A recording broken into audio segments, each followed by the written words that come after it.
À l'unanimité. Madame Slissa, pour les 8 à 15, la 8.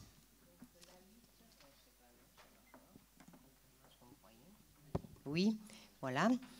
Donc la 8 concerne le projet immobilier du domaine d'Opale. Le projet immobilier a son accès par un chemin qui est en fait un chemin rural, le chemin rural de la Tuilerie, qui fait partie du domaine privé de la commune. Aujourd'hui, en fait, les riverains ont mis un portail avec Digicode, donc ce chemin, il a de rural rien du tout, il est fermé.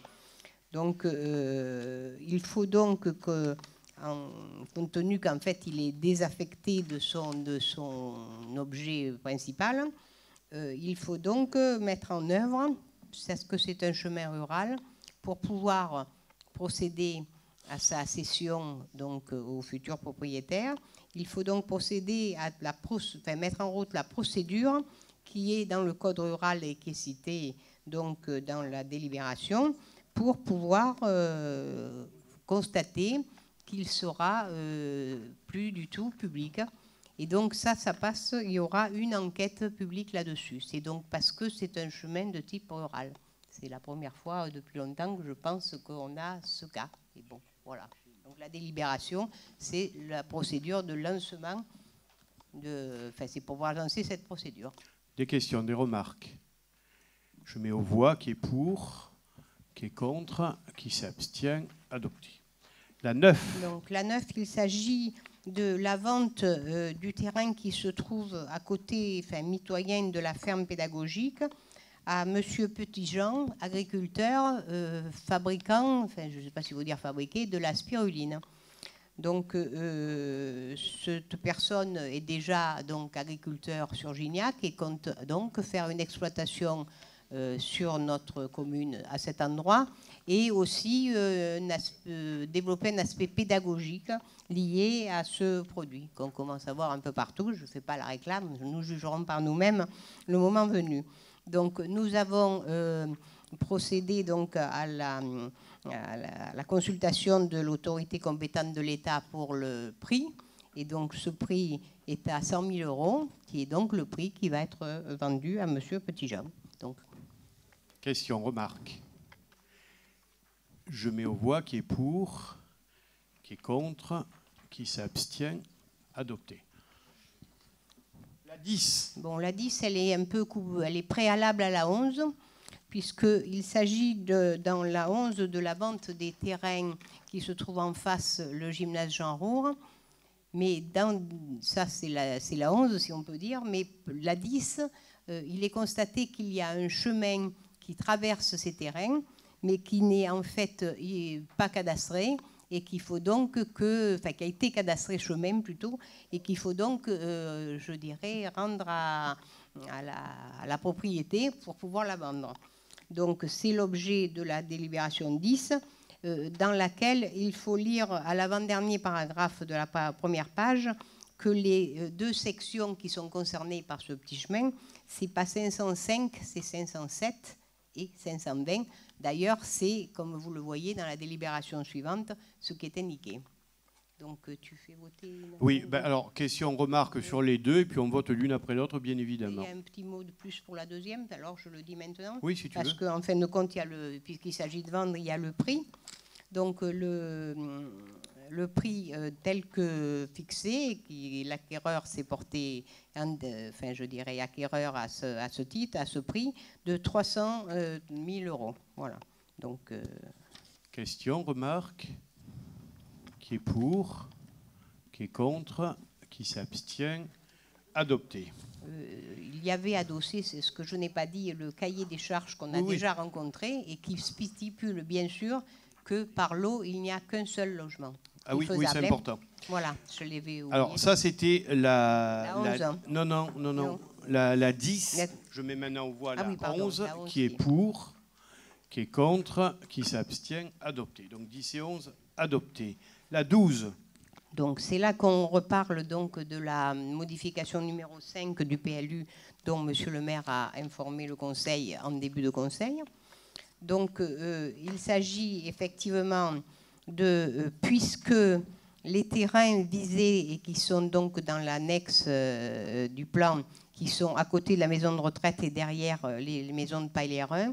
Ces terrains se trouvent être acquis, ce qui n'était pas le cas jusqu'à maintenant, acquis, je vous rappelle, par l'établissement public foncier PACA, comme nous en avions donné délégation il y a quelques mois, à qui nous avons donné cette délégation. Donc ces terrains forment un ensemble d'environ 6,5 hectares. Donc c'est donc une partie de Paillères 1. Bon, il se trouve que cette partie a les réseaux suffisants et les voies d'accès nécessaires pour pouvoir desservir cet ensemble, que dans le dossier de réalisation qui va bientôt arriver de la zone de la ZAC de Paillères 2, cette zone est destinée à une habitation pavillonnaire, tout simplement parce que c'est en continuité de Paillères 1, hein, donc il ne faut pas aller créer quelque chose qui ne va pas. Donc tout ça fait qu'on peut très bien aujourd'hui faire changer et rendre constructive, donc passer de AU à U, cette zone pour que les travaux puissent être commencés, étant entendu qu'ils seront composés, donc je dis de quelque chose de pavillonnaire et avec des projets d'ensemble, mais plusieurs, parce que ça peut faire tout à fait ça. Vous aurez remarqué que dans la délibération, on peut procéder à cette modification numéro 5, parce que quand on fait une modification, il faut vérifier qu'on a à jour l'étude de contenance d'espace, de consommation d'espace plutôt, et donc celle-ci est à jour puisque dans une modification précédente, elle avait été faite, et évidemment, ça ne touchait pas ce coin-là. Donc on peut lancer ça. Ce n'est pas une bonne, c'est une excellente opération parce que ça va permettre une première tranche de travaux sur Paillères 2 que l'on n'attendait pas, hein, il faut dire la réalité, pas si tôt, oui. Et qui est dû au fait que il y a la vente d'un terrain qui s'est débloqué. Le dernier morceau, le propriétaire l'a donc cédé à l'EPF PACA et donc voilà notre réaction immédiate. Question, remarque? Oui. Juste une petite remarque de forme. Est-ce qu'il est légal que ce type de prescription concernant la modification de PLU paraisse dans la presse avant que ce soit voté en conseil municipal? Je m'étonnerais que ce soit paru dans la presse. Est-ce que c'est bien celle-ci? Concernant la modification? Oui, bien sûr, c'est l'information obligatoire, légale. Il n'y a pas de problème. Ah non, oh là là. Alors s'il y a bien un truc sur lequel on est à cheval, c'est le tempo de ces choses-là, bien sûr, bien sûr. Qui est contre, qui s'abstient, 2 abstentions. La 14. Alors la 14, il s'agit du centre Marcel Cerdan. Ah non, la 13, oui, pardon, moi j'ai pris la suivante, mais c'était bien la 13. Hein. Sauté des livres, la 13. Donc il s'agit bien du centre Marcel Cerdan. Nous avions déjà pris une délibération donc, de principe de vente donc, de cet ensemble pour la réalisation par la Logirem d'un ensemble immobilier de 22 logements sociaux. Sauf que quand il a fallu regarder le détail des parcelles, parce qu'en fait, ce n'est pas une seule parcelle, on n'a pas pu retrouver, enfin nous, c'est pas nous, c'est aussi, je dirais, les gens qui ont ça, l'acte qui régularisait le fait qu'une partie appartenait au diocèse et une partie appartenait à nous, mais qu'en fait, nous n'avions pas sur la parcelle concernée la propriété qui était souhaitable. Donc, il faut qu'on refasse cet échange de parcelles par un acte notarié. C'est un échange à titre gratuit, puisqu'il y a 30 et quelques mètres carrés d'un côté et 40 de l'autre côté. Bon, le diocèse est bien sûr d'accord, on s'est mis d'accord, et donc on peut signer un acte là-dessus. Ensuite, dans cette délibération, on a profité de citer l'ensemble des parcelles qui constituaient la parcelle totale, l'emprise. Comme ça, c'est pour ça qu'il y en a une querelle. La partie d'en bas est faite de tout un tas de parcelles. Donc voilà. Donc, Bien. Question, remarque? Oui, Monsieur Fuzon. Nous avions proposé la réfection du centre Marcel Cerdan pour y faire une maison des associations. Même s'il est vrai que le centre est en très mauvais état, entreprendre des travaux aurait été rentable à moyen terme. En y hébergeant, par exemple, le CCAS, on aurait pu économiser son loyer exorbitant et ainsi conserver le centre dans le patrimoine de la commune et économiser de l'argent. Oui, bon, avant de dire ça, vous devriez vous renseigner parce que figurez-vous qu'on y avait pensé. Le centre Marcel, pas pour le CCAS, hein, le centre Marcel Cerdan est un bâtiment qui est soumis à de très gros problèmes de structure et donc je l'avais fait fermer pour des raisons de sécurité. Sa réfection est quasiment impossible.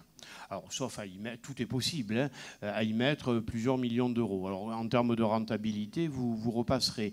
La seule solution raisonnable, c'eût été, et d'ailleurs c'est ce que fera la Logirem pour nos logements sociaux, c'eût été de le raser pour faire effectivement un service public.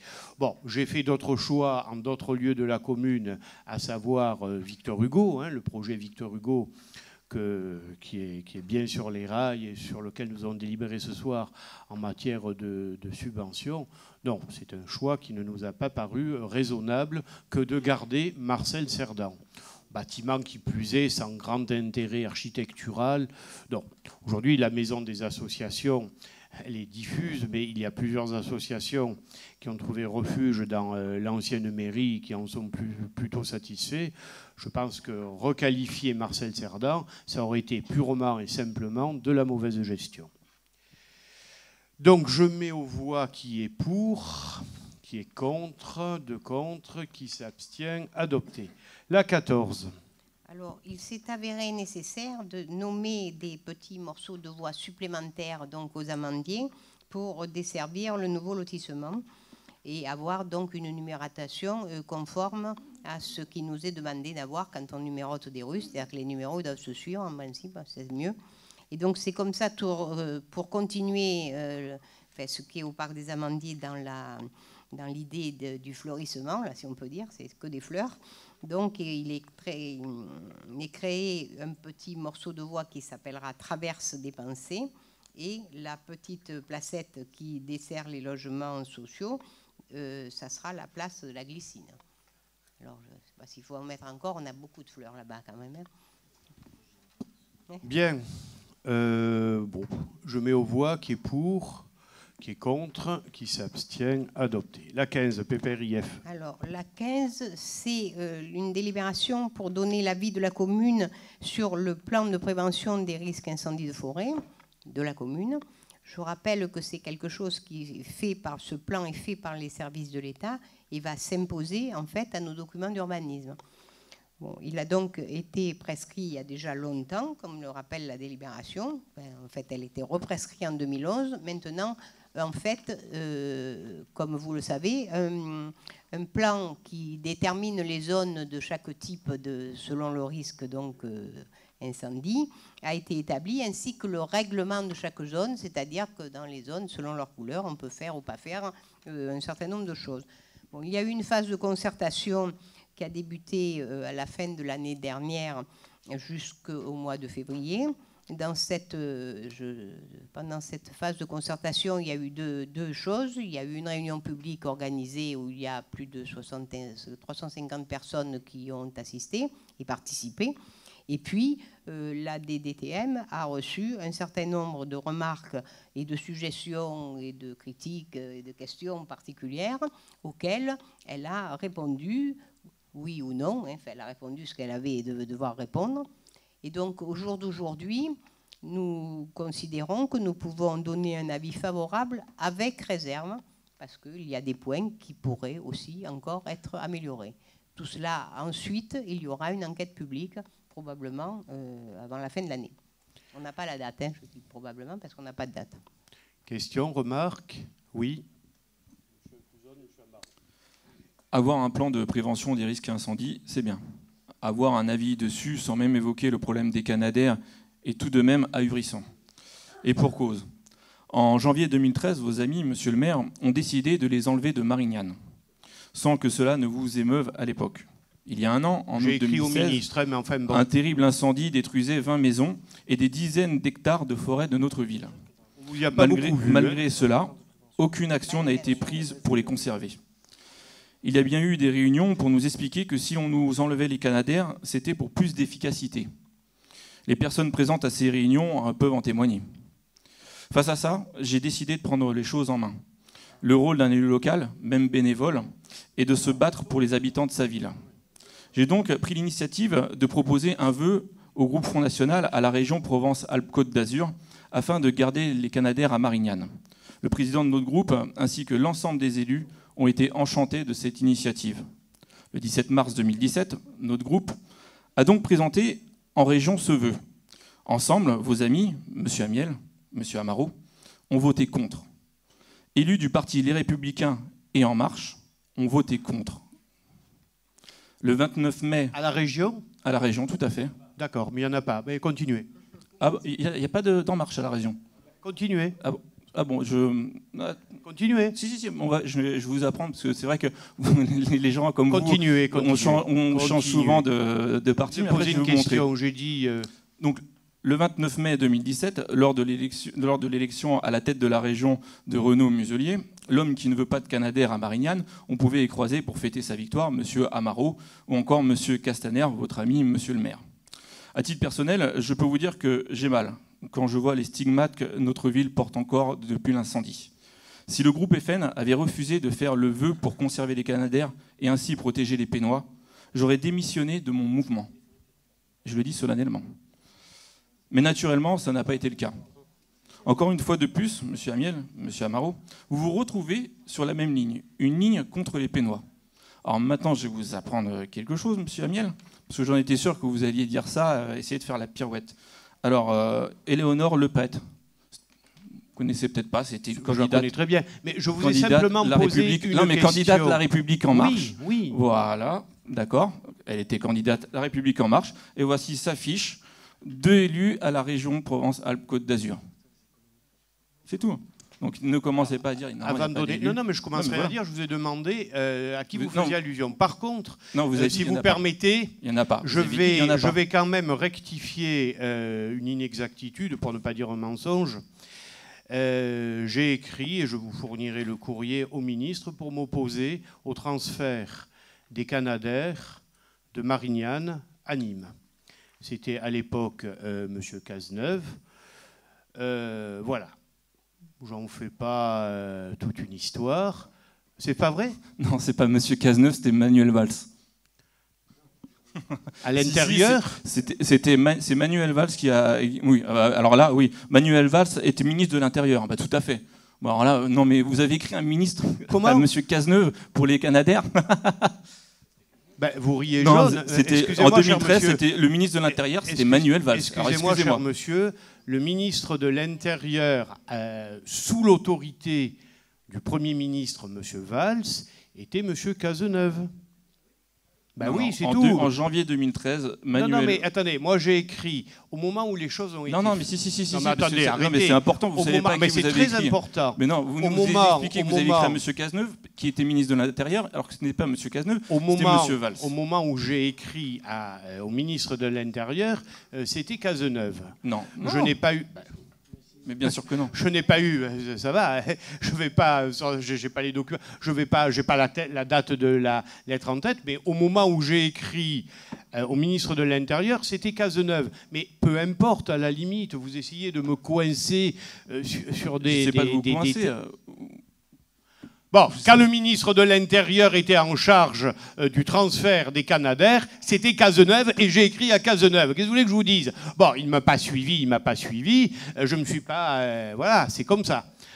Pour ce qui est du... Je vais vous donner la parole. Voilà, cela dit, c'est quand même, une fois de plus, vous faites, excusez-moi le jeu de mots, feu de tout bois, mais ce n'est pas le sujet. Le PPRIF, donnez-nous votre avis sur le PPRIF, si tant est que vous en ayez un. Alors, vous n'en avez pas, je donne la parole à M. Amaro. Non, mais là, c'est là où on voit la différence, où vous êtes en train de vous expliquer sur des jardinières à la voilerie. Je donne la parole à M. Amaro. J'ai encore jusqu'à 1 heure la police des conseils municipaux. Alors, vous vous taisez, et c'est Amaro qui parle. Ouf. On va revenir sur le sujet du PPRIF et concernant les Canadair, effectivement, si des élus républicains, et il y en aura sûrement, parce que je ne les défendrai pas, se sont manifestés contre la décision de faire revenir les Canadair à Marignane, ces gens-là doivent être destitués du parti. C'est pas à moi d'en partir, c'est à ces gens-là d'être destitués. Si c'est tous les élus, tous les élus doivent être destitués parce qu'ils n'ont rien compris au problème.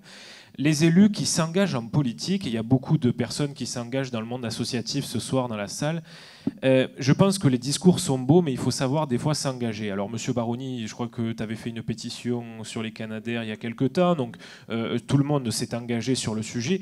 Mais à un moment donné, la politique, c'est aussi s'engager. Il y a plein de gens qui s'engagent dans le monde associatif. Encore une fois, il y en a plein ce soir, aussi bien dans le public autour de cette table. Si à un moment donné, on veut lutter contre ces problèmes-là, il y a plein de moyens en France qui permettent de le faire. Devenir pompier volontaire, devenir réserviste gendarme. Ça, c'est s'impliquer.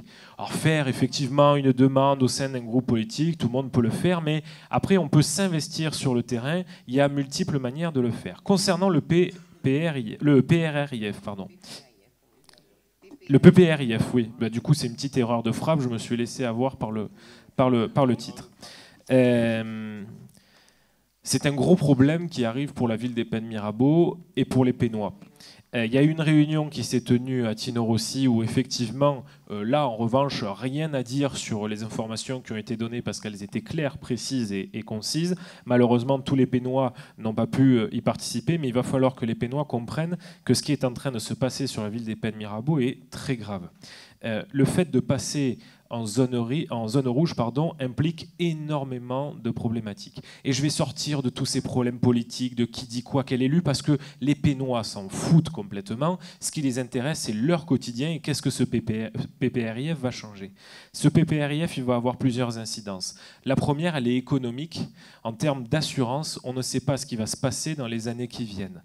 C'est-à-dire que les assurances ne prendront pas le risque de garder leurs cotisations actuelles pour des maisons qui sont aujourd'hui classées en zone X diverses et variées et qui vont passer demain en zone rouge. C'est la première. Deuxième chose, cela va induire malheureusement une implication de beaucoup de Pénois sur la commune qui sont parfois, mais alors totalement ubuesques. Quand on sait qu'en zone rouge, il va falloir que dans 5 ans, chaque Pénois supprime la majorité de ses haies naturelles, c'est-à-dire tous ceux qui ont des arbres, des cyprès, il va falloir les supprimer. C'est quand même, on en arrive à quand même des choses qui sont totalement ubuesques. De ce que vous nous avez expliqué en commission, Madame Slissa, c'est qu'au sein de cette délibération, vous demandez, et ce qui est quand même positif, la sortie de 4 parcelles de la commune des Pennes-Mirabeau de ces zones rouges. C'est bien ça. Pour la plupart d'entre elles, puisque ce sont des gens qui, de ce que vous nous avez expliqué et de ce que nous avons vérifié, qui regardent des cartes et puis qui tracent des traits un petit peu grossiers. Bon, les demandes ont été faites parce que pour certains, finalement, ces quartiers se trouvent à côté et à proximité directe d'une borne à incendie, ce qui ne justifie pas qu'elles soient classées en zone rouge. Pour d'autres, des aires de, pas de contournement, mais de contournement, effectivement, vont être mises en place, comme sur le chemin de Marthe. Ce qui veut quand même, du coup, dire quelque chose. C'est que toutes les zones qui passent en zone rouge aujourd'hui, c'est parce que l'urbanisme, malheureusement, ne s'est pas adapté à l'urbanisation massive de ces secteurs. C'est un petit peu le problème que nous rencontrons aujourd'hui. On construit sur la ville des Pennes-Mirabeau, mais il n'y a pas de réflexion poussée sur les aménagements autour en termes de circulation, de déplacement. Et aujourd'hui, malheureusement, on paye les manque de projection des politiques qui ont été mises en place durant ces dizaines d'années-là. Donc malheureusement, on va subir dans les mois prochains, dans les années qui viennent, une classification de la ville des Pennes-Mirabeau qui va apporter énormément de contraintes, financières, dans le quotidien de chaque Pénois, parce qu'encore une fois, vous parliez tout à l'heure des politiques qui, malheureusement, il y a quelques années, avaient des méthodes un petit peu différentes d'aujourd'hui. Il y a des dizaines d'années, on n'a rien adapté autour. On construit et on n'adapte pas. Et malheureusement, aujourd'hui, on va en payer les pots cassés. C'est pas tout à fait l'objet. Pardon, M. Baroni, tu répondras, je conclurai. Oui, je voulais simplement sur l'affaire des Canadair. C'est énorme. Alors, oui, évidemment. C'est pour te faire plaisir, hein, parce qu'on est quand même hors sujet. Hein, tu en conviendras. Mais c'est mon dernier conseil. On est hors sujet, mais ça dure depuis 2 heures. Donc, moi, je peux me lever et partir parce qu'on est toujours hors sujet ici depuis un certain temps. Toujours. Donc, sur les Canadair, évidemment, les élus Front de Gauche, comme il n'y en a plus, et que Castaner, c'est lui qui a décidé de se retirer. Donc, on ne pouvait pas voter pour pour le retour des Canadaires à Marignane. Ici, de suite après l'incendie, effectivement, notre groupe a lancé une pétition, mais ce n'est pas notre groupe qui l'a lancé, on l'a lancé, mais la plupart des commerçants des Pennes s'en sont emparés, l'ont demandé, et 3 ou 4, il y en a plein ici qui ont dû signer. Ce que j'ai regretté, c'est qu'effectivement, le groupe majoritaire, et c'est vrai que la lettre elle était à Cazeneuve, j'en ai eu une copie, effectivement, de la part de M. le maire, mais j'ai regretté qu'effectivement, derrière nous, ni le groupe majoritaire ne vienne à grossir cette pétition, ni d'autres groupes d'ailleurs. Mais ça passe souvent aux oubliettes, parce que ce qu'on fait, on n'en parle jamais, évidemment. Les médias ne le rapportent pas. Mais c'est la majorité des commerçants qui, tous les jours, nous rendaient des feuilles de signature pleines. Je ne citerai pas les commerçants, mais vous les avez tous vus. Et donc c'était vraiment une volonté vraiment forte de dire non, au lendemain des incendies, ne nous enlevez pas les Canadaires, ne les foutez pas à Cannes, à Bordeaux, parce que j'ai vu la copie de la réponse de Cazeneuve qui était à dormir debout quand même. À Cannes, Mandelieu, Bordeaux, il y en a partout les Canadaires. Voilà, mais je voulais simplement le dire, je sais que c'est hors sujet, mais simplement le dire parce qu'on n'a pas souvent la parole et c'est tout le temps hors sujet ou 80% du temps. Alors écoute Serge, avant de donner la parole à Monique sur le fond, il y a des choses que je ne peux pas non plus laisser dire. La parole est toujours libre, que ce soit toi, seul représentant du Parti communiste, mais ce n'est pas ma faute, que ce soit le groupe Les Républicains ou que ce soit le groupe Front National. Je n'ai jamais empêché de prendre la parole, y compris en marge d'une délibération. J'ai simplement rappelé que c'était le cas. Et d'ailleurs, c'est pas pour lui passer la brosse, parce que je suis pas pour ça. Hein. Enfin, il n'y a que Amaro qui a tenu un discours, d'ailleurs sur lequel on va essayer de répondre, structuré sur le PPRIF. Alors, les Canadaires, merci quand même d'avoir rappelé que j'avais écrit au ministre de l'Intérieur, Bernard Cazeneuve, à l'époque. J'ai fait passer la réponse. Tu dis, on ne parle jamais de nous dans la presse. Ben si, on parle de vous dans la presse, la Marseillaise, mais pour envoyer le compliment, la Marseillaise ne daigne jamais faire le moindre article sur les Pennes Mirabeau. Alors certes, c'est un journal d'opinion. On n'a jamais un relais dans la Marseillaise, si ce n'est pour parler, tiens, je vais donner le bâton pour me faire battre, de la fête de la Marseillaise. Alors, il faut quand même restituer un peu la vérité. Voilà. Et troisième point, la question de ne pas avoir signé la pétition. Excuse-moi, moi, en tant que maire et sénateur, à partir du moment où j'ai fait une démarche au nom de mon groupe auprès du ministre, je n'ai pas de raison particulière de signer une pétition, même si j'en partage le contenu, qui est portée par le Parti communiste, c'est tout. Voilà, je veux dire, sur la forme, j'ai répondu. Sur le fond, on va reparler du PPRIF. Oui, en 2 mots, Monique, et je conclus. Sur le PPRIF. Oui, uniquement. Bon, le PPRIF, il faut quand même se rappeler qu'il y a longtemps, nous avons été sélectionnés comme communes forestières, sélectionnés dans le département. Toutes les communes n'ont pas de PPRIF prescrits. Bon, pourquoi? Parce que quand même, on a des espaces naturels, certains ont brûlé, certes, très étendus, et que le but du PPRIF, même si effectivement, sous différents points, il peut embêter certaines personnes, il est là pour protéger les biens et les personnes. C'est-à-dire éviter que dans l'avenir au moins, on construise aux endroits où de toute façon, eh bien, les maisons brûleront et éventuellement des maisons qui ne seront pas construites, parce que dans le PPRIF, il y a aussi des prescriptions sur la construction, c'est-à-dire les matériaux que l'on doit faire pour pouvoir avoir un confinement possible de au moins 30 minutes. Les matériaux sont nommés dans le règlement comme ça. Donc en fait, c'est vrai... Bon, je ne répondrai pas sur l'inquiétude de M. Amaro sur les assurances. C'est vrai qu'on peut en être inquiet de toute façon, mais pas seulement pour cette raison-là. Par contre, la connexion entre les problèmes éventuels de circulation et le PPRIF, je ne la vois pas très bien. Parce qu'en fait, mais non, mais c'est... Voilà. Ben oui, mais c'est pas du tout... Oui. Alors, le but, c'est ça. Merci Monique de ces précisions. Moi, je voudrais rajouter 2 points très brefs mais très clairs sur le PPRIF. C'est pas de gaieté de cœur qu'on participe de ce texte et de cet avis.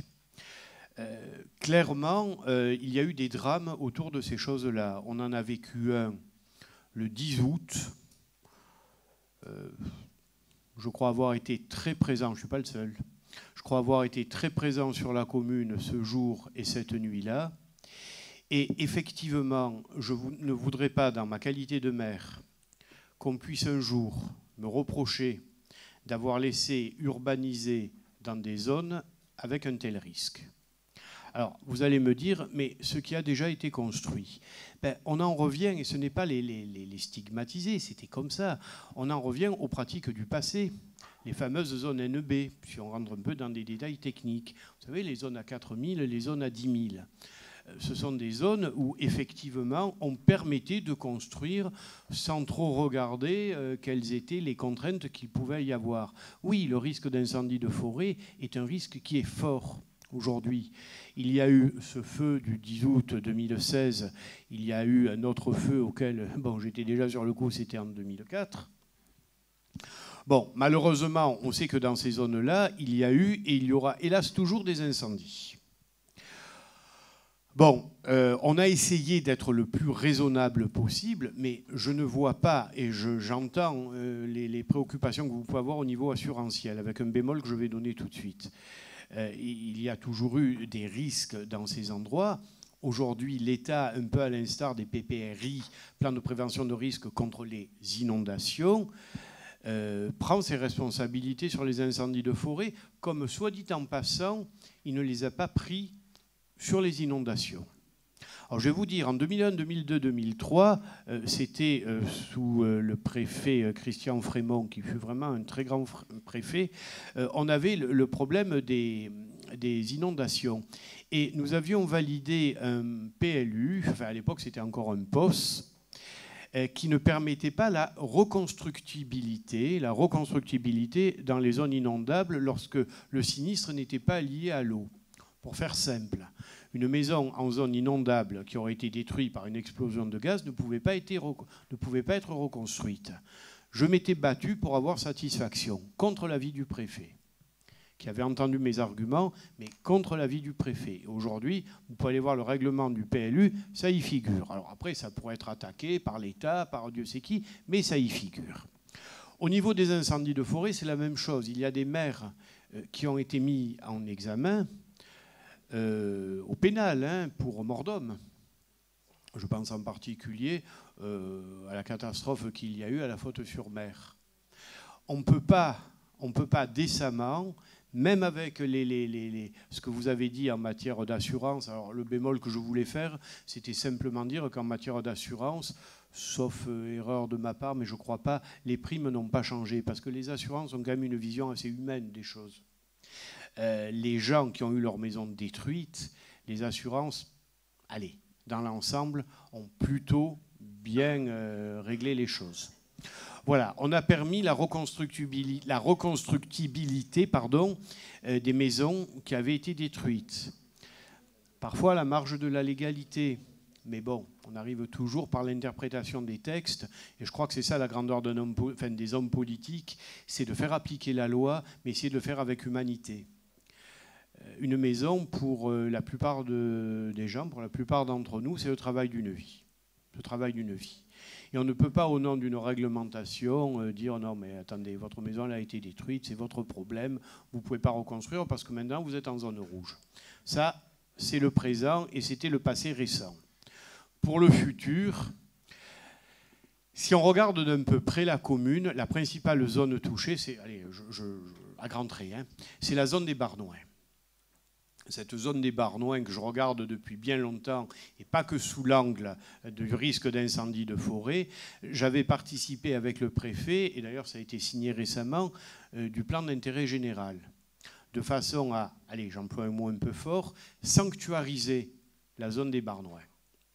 Je reconnais qu'aujourd'hui elle est sanctuarisée à deux égards. Elle est sanctuarisée sur le plan du risque d'incendie de forêt, c'est notre sujet, et elle est sanctuarisée par le PIG. C'est vrai qu'au Barnouin, sauf vraiment à la marge avec quelques nuances, subtilités des règlements d'urbanisme, on ne construira plus au Barnouin. Et l'argument selon lequel, puisque ça a brûlé, c'est plus en zone inondable, il ne tient pas. Parce que la nature reprend ses droits. Puis la nature reprend ses droits. J'étais ce matin, entre autres avec M. Bastard, sur une réunion avec l'Office national des forêts, pour voir comment on pouvait accompagner le réaménagement, non pas de la totalité du plateau des Barnouins, mais au moins du parc Victor Mélan. Donc voilà ce qu'on essaie de faire en matière de plan de protection de la commune à travers un plan de protection de risque d'incendie de forêt. Effectivement, mis à part à quelques réserves à la marge, je ne me voyais pas donner un avis défavorable au PPRIF, parce qu'au-delà des inconvénients bien réels, présents ou peut-être à venir que vous avez cités, il y a quand même d'abord et avant tout risque de mort d'homme. Et je peux vous dire qu'au lendemain du 10 août, l'état psychologique dans lequel on pouvait être la plupart d'entre nous qui avions participé aux opérations, c'était de dire d'abord, Dieu merci, il n'y a pas eu mort d'homme. Après, il y a eu les dégâts matériels, on a fait de notre mieux. Oui, sur le PPRIF en lui-même, vous avez entièrement raison. C'est pas ça qu'on remet en question. Ce qu'on remettait en question, c'est effectivement quand on classe une zone en rouge, c'est qu'on estime qu'il n'y a pas à un moment donné les moyens d'infrastructure pour pouvoir combattre un potentiel feu de forêt. Oui. Donc c'est que les infrastructures n'ont pas été adaptées au moment de l'urbanisation, puisque toutes les zones qui ne seront pas rentrées en zone rouge, c'est parce que l'urbanisation a été adaptée, ce qui fait que ça permet de pouvoir au cas où combattre ce type d'incendie. C'est ça qu'on explique. Vous rejoignez ce que je disais en début. L'exemple typique, c'est la voilerie. Quand on voit que la voilerie, ça fait un peu comme le nuage de Tchernobyl, c'est qu'on a une frontière à la limite des constructions qui sont en train d'être prévues, c'est parce qu'ici, on adapte les infrastructures et pas à côté. Donc c'est bien un problème à l'époque d'adaptation. On adapte effectivement les infrastructures par rapport au projet qu'on fait. La voilerie était quand même un assez gros projet de plusieurs dizaines de maisons avec ce qui allait avec. Ce que l'on aurait dû éviter dans les années... alors, à partir du moment où on a commencé à créer les plans d'occupation des sols, alors on ne va pas remonter au déluge dans les années, disons, de 1960 aux années 90. Ce qu'on n'aurait pas dû permettre, c'est ce qu'on appelle en argot urbanistique le mitage. Le mitage, c'était effectivement la possibilité de construire une maison par-ci, par-là, disons-le, parce que les gens, ils avaient des terrains familiaux, ils avaient envie de faire leur maison au milieu, ils venaient voir le maire et ça se passait... Allez, je dirais un peu à la bonne franquette. Après, les plans d'occupation des sols ont commencé un petit peu à réguler les choses, en effet, avec les zones NB2, NB3, mais c'était déjà insuffisant. Ces zones NB, c'était pas satisfaisant, parce qu'effectivement, pour des maisons sur 4000 ou sur 10 000 mètres carrés, aujourd'hui, on ne peut mettre en place des infrastructures que sur des zones urbaines un petit peu denses, ne serait-ce que pour en justifier d'une part et en payer les aménagements. Voilà, excusez-moi. Bon, je crois qu'on a pas mal échangé sur ce dossier intéressant. On va mettre au vote le l'avis sur le PPRIF qui est pour, qui est contre, qui s'abstient, 4 abstentions.